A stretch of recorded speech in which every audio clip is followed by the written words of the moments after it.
time, next to a big forest, lived a little girl with her mum and dad. Each time the little girl went into the forest, she wore a red hood. Everyone called her Little Red Riding Hood. One day, her mum had baked a cake. The cake was a present for Red Riding Hood's grandmother. Grandmother lived on the other side of the forest. Red Riding Hood's mum asked her to take the cake to Grandma.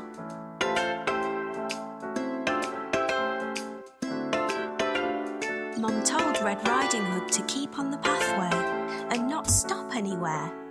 She told her not to talk to strangers. Mum and Red Riding Hood waved goodbye to each other.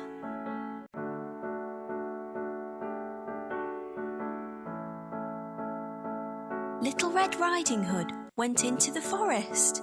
She had a basket on her arm with the cake inside. A big bad wolf was watching her. He was very hungry.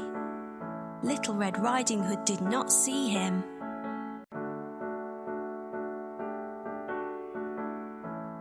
He came beside Red Riding Hood.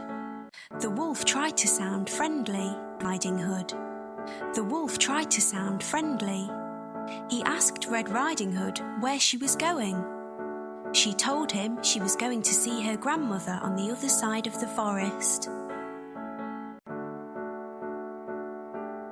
The big bad wolf told Red Riding Hood that she should pick some flowers for Grandma. As Red Riding Hood was picking the flowers, the wolf ran off. He wanted to get to Grandmother's house before Red Riding Hood.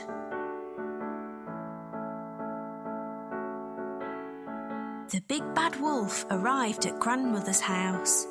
He knocked on the door. Grandmother asked who it was.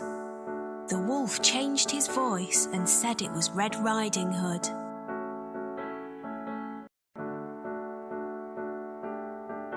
Grandmother said the door was open. The big bad wolf let himself in.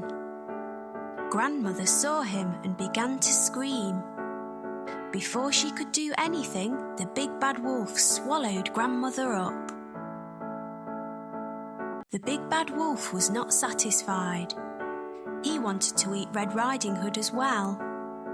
The big bad wolf dressed himself in Grandmother's clothes. He climbed into her bed. He waited for Red Riding Hood to arrive.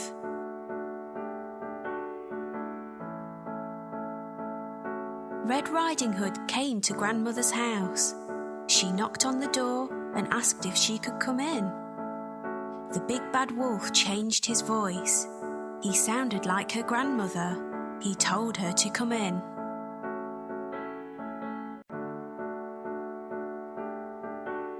Red Riding Hood said what a deep voice her grandmother had.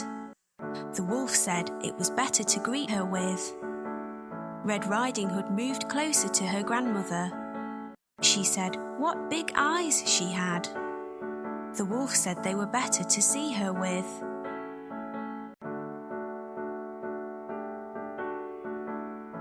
His grandmother had. The wolf said they were better to hear her with. The wolf told her to move closer. Red Riding Hood said what big teeth she had. The wolf told her they were better to eat her with. The wolf jumped out of the bed. Red Riding Hood screamed. Red Riding Hood ran from the house. The big bad wolf chased her. She saw a woodcutter. Red Riding Hood told him that the wolf had eaten her grandmother.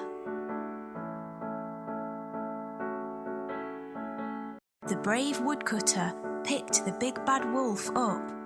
He shook him and the grandmother came out. She was shaken but safe and okay.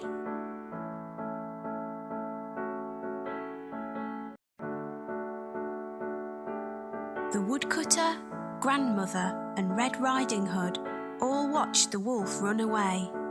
They were happy now. The big bad wolf had gone.